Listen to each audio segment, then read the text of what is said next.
আজি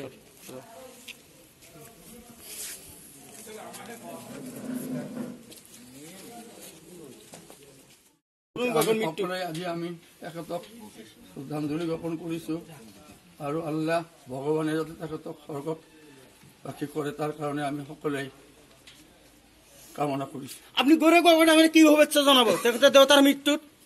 আমি যেনেকে গৌৰৱ গগৈ ডাঙৰীয়াই আমাৰ মুখ্যমন্ত্ৰীৰ এজন পুত্ৰ, তেনেকে আমি সকলোৱেই সেই পৰিয়ালৰ এজন অংশীদাৰ। আমি এখেতৰ পৰিয়ালৰে আমি এজন এজনকৈ ল'ৰা ছোৱালী, আমি সেই হিচাপত তাক পিতৃ সমতুল্য হিচাপে আমি এখেতক সকলোৱে সন্মান কৰিছো। গতিকে আমি নিজেই উগাপুৰ পৰিৱেশত আছো।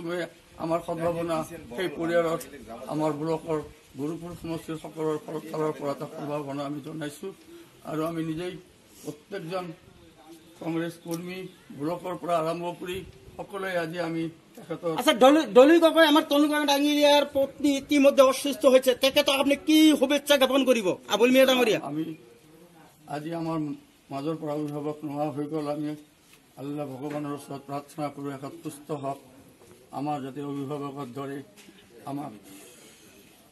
আমাৰ হেৰি কৰে খবৰ, আমাৰ যিখিনি আমাৰ কৰণীয় আছে, যিখিনি আমি সুন্দৰভাৱে যাতে যিহেতু আবুল মিয়া